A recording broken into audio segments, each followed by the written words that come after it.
بسم اللہ الرحمن الرحیم۔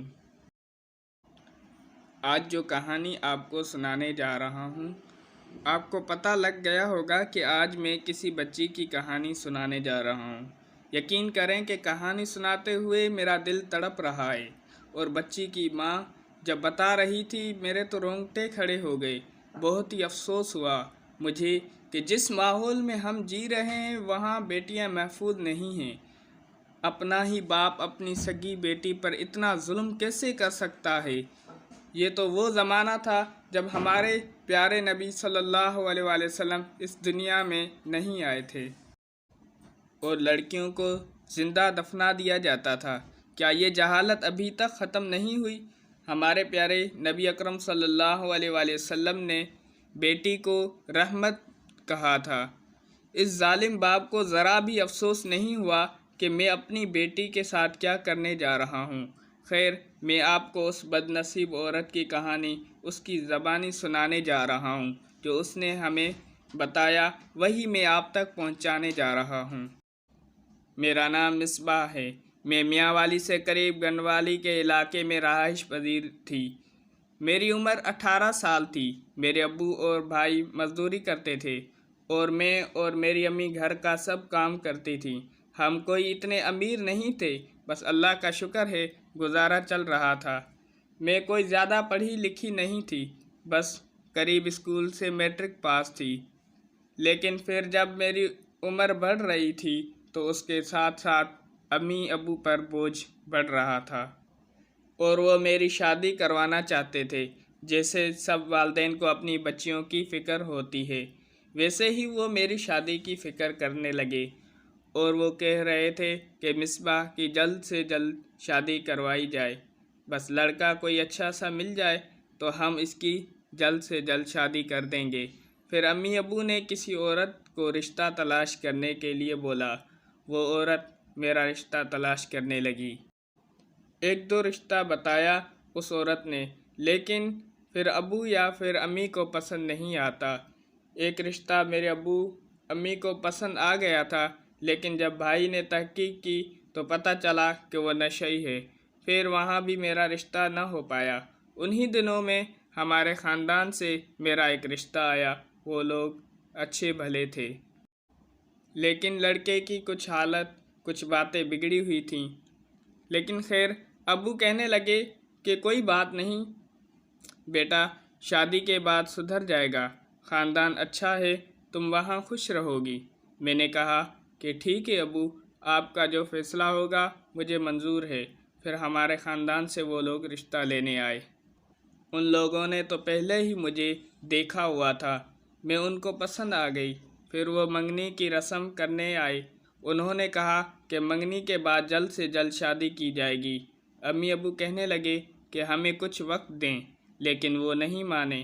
وہ کہنے لگے کہ 1-2 مہینے کے بیچ میں ہی سب تیاری کر دیں، ہم جلد سے جلد شاہ زیب کی شادی کریں گے۔ اس کے بعد میرے گھر میں میری شادی کی تیاریاں ہونے لگیں۔ سب لوگ خوش تھے، امی ابو بھی خوش تھے، بھائی بھی خوش تھے۔ مصباح کی شادی گھر میں ہی ہو رہی ہے، اللہ اس کے مقدر اچھے کرے۔ پھر وہ دن آ ہی گیا جب میری شادی ہوئی۔ شادی پر خوب ہلا گلا کیا۔ سب گھر والوں نے، چھوٹی بہنوں نے، بھائیوں نے، صحیح طریقے سے میری شادی ہو گئی۔ شادی کے بعد میں شاہ زیب کے گھر چلی گئی۔ میں عروسی جوڑے میں بیٹھی شاہ زیب کا انتظار کر رہی تھی۔ پھر آخر وقت ختم ہو گیا اور شاہ زیب کمرے میں آ گیا۔ آتے ہی اس نے دروازہ بند کر دیا اور میرے پاس آ کر بیٹھ گیا۔ اس نے مجھے سلام کیا اور میں نے بھی ان کا حال پوچھا تو انہوں نے مجھے منہ دکھائی میں ایک انگوٹھی دی۔ پھر اس نے کچھ ایک ایسا عجیب سوال کر دیا کہ میں حیران رہ گئی۔ کہنے لگا کہ تمہارا پہلے کسی لڑکے کے ساتھ چکر تو نہیں تھا؟ اگر تھا تو بتا دو مجھے۔ میں نے کہا شاہ زیب آپ کیسی باتیں کر رہے ہیں؟ میں نے کہا کہ یہ میرے اللہ کو پتہ ہے کہ میں کتنی صاف دامن ہوں، اور میرے ماں باپ نے میری کیسی تربیت کی ہے۔ پھر ساتھ ہی وہ ہنسنے لگا اور اپنا قصہ سنانے لگا کہ میں تو بہت سی لڑکیوں سے مل چکا ہوں، بہت لڑکیوں سے عشق کیا ہے، میں نے بہت لڑکیوں سے ٹائم پاس کیا ہے۔ میں نے کہا شادیب جو ہو گیا وہ تمہارا عمل تھا، اب میں تمہاری بیوی ہوں، اب میں اس بات کی اجازت نہیں دوں گی کہ تم کسی لڑکی کے ساتھ چکر چلاؤ۔ آخر کل کو ہمارے بھی بچے ہوں گے، ان پر کیا اثر پڑے گا؟ ہماری بیٹی بھی ہوگی۔ میں نے جب بیٹی کا نام لیا تو شادیب کے چہرے پر غصہ آ گیا، کہنے لگا نہیں نہیں، مجھے بیٹی نہیں چاہیے، بیٹی ایسے ہی عزت خراب کرتی ہے اور مجھے صرف بیٹا چاہیے۔ میں اس کی بات سن کر حیران ہوں کہ بیٹا اور بیٹی تو اللہ کی مرضی سے ہوتا ہے۔ میں نے کہا شادیب وہ باپ خوش قسمت ہوتا ہے جس کے گھر میں پہلی اولاد بیٹی ہوتی ہے۔ وہ کہنے لگا نہیں نہیں، بیٹی تو صرف بدنامی کا باعث بنتی ہے۔ جیسے میں کئی لڑکیوں سے باتیں کر چکا ہوں، کل کو وہ بھی کسی سے کرے گی، میری بدنامی ہوگی، اس لیے مجھے بیٹا چاہیے۔ میں حیران ہو گئی کہ یہ مجھے کیسا آدمی مل گیا ہے۔ پھر اسی طرح وقت چلتا گیا۔ 2020 میں ہماری شادی ہوئی تھی اور پھر ہماری شادی کو کافی وقت گزر چکا تھا، لیکن میں حاملہ نہیں ہو رہی تھی۔ جب ڈاکٹر کو چیک اپ کرایا تو ڈاکٹر نے ہمارے ٹیسٹ کیے، پھر انہوں نے بتایا کہ مسئلہ شادیب میں ہے۔ انہوں نے ان کو کچھ میڈیسن دیں، وہ کھاتے رہے اور اسی طرح سے ٹائم گزرتا گیا۔ ہم اولاد کو ترس گئے تھے۔ شادیب کا تو پتہ نہیں، لیکن مجھے بچے بہت پسند تھے، اس لیے میں چاہتی تھی کہ میری جلد سے جلد اولاد ہو جائے، وہ بیٹا ہو یا بیٹی، لیکن شادیب کو تو صرف بیٹا ہی چاہیے تھا۔ لیکن میں یہ چاہتی تھی کہ اللہ صرف مجھے اولاد دے، چاہے وہ بیٹا ہو یا بیٹی، میں اسے سنبھال لوں گی۔ پھر میری دعاؤں کا نتیجہ نکلا اور کچھ ماہ قبل میں حاملہ ہو گئی۔ 6 مہینے کے بعد جب میں نے الٹرا ساؤنڈ کروایا تو معلوم ہوا کہ بچی پل رہی ہے۔ میں بہت خوش تھی کہ میری اولاد ہو رہی ہے، لیکن ڈر بھی تھا کہ شادیب کچھ غلط نہ کر دے۔ یہ بات میں نے شادیب سے چھپا لی۔ شادیب نے کہا کہ بیٹی ہے یا بیٹا، تو میں نے کہا کہ میں نے یہ بات ڈاکٹر سے نہیں پوچھی۔ خیر اس نے بھی اپنا رد عمل نہیں دکھایا اور خاموش رہا۔ پیدائش کو کچھ دن باقی ہی تھے کہ وہ کہنے لگا اگر بیٹی ہوئی تو میں اس کو نہیں رکھوں گا۔ میں نے کہا کہ میں اس کو سنبھال لوں گی، تم رکھنا یا نہ رکھنا، میں اپنی بیٹی کو سنبھال سکتی ہوں۔ پھر آخر وہ دن آ ہی گیا جب ہماری بیٹی کی پیدائش ہوئی۔ میں ہسپتال میں ہی تھی، شادیب بھی میرے ساتھ ہی تھا۔ جب ڈاکٹر نے کہا کہ آپ کے ہاں بیٹی پیدا ہوئی ہے تو شادیب کا رنگ پھک پڑ گیا۔ وہ پریشان ہو گیا کہ مجھے تو صرف بیٹا چاہیے تھا، یہ بیٹی کہاں سے آ گئی ہے؟ خیر سب رشتہ دار وہاں پر جمع تھے، اس نے کوئی اتنا رد عمل نہیں دکھایا، پھر وہ گھر واپس چلا گیا۔ میری بیٹی کی تھوڑی سی حالت خراب تھی اور میری بھی کچھ حالت ٹھیک نہیں تھی، اس لیے ڈاکٹر نے کہا کہ آپ کو ابھی ایڈمٹ ہی رہنا پڑے گا اسپتال میں۔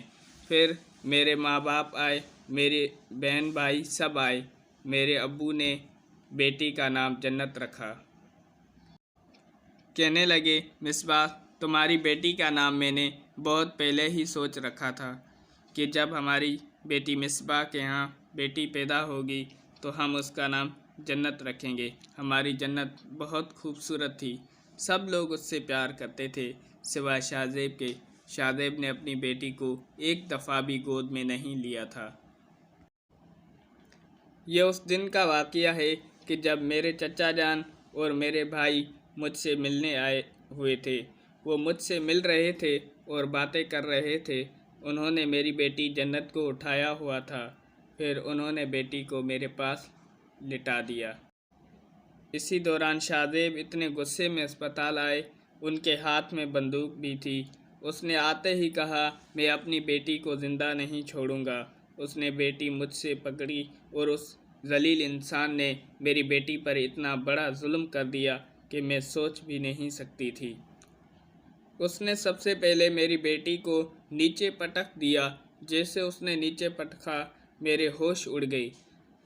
ابھی میرے ذہن میں کچھ باتیں یاد ہیں۔ جب اس نے میری بیٹی کو نیچے پھینکا تو میرے چچا اور بھائی نے اس کو پکڑنے کی کوشش کی۔ میرے بھائیوں نے اسے پکڑا، لیکن اس نے صاف صاف کہہ دیا کہ جو بھی میرے قریب آئے گا میں اس کو گولی مار دوں گا۔ اس جاہل بدمعاش انسان نے میری بیٹی کو گولیاں مارنا شروع کر دی۔ اس نے 7 گولیاں میری بیٹی کو ماریں۔ سب لوگوں کی چیخیں نکل گئیں۔ سب اسپتال کا عملہ وہاں جمع ہو گیا۔ اتنا کوئی اپنی اولاد کے ساتھ کیسے کر سکتا ہے؟ یہ قیامت کی نشانی نہیں تو اور کیا ہے؟ خود باپ اپنی بیٹی پر اتنا بڑا ظلم کر رہا ہے۔ جب اس نے دیکھا کہ ہماری بیٹی مر گئی ہے، پھر وہ وہاں سے بھاگ گیا۔ میرے چچا نے اور میرے بھائیوں نے بیٹی کو اٹھایا۔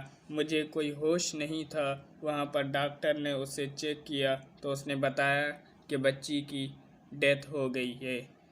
پورے اسپتال میں خاموشی چھا گئی۔ ایسے لگ رہا تھا جیسے قیامت ٹوٹ پڑی ہے۔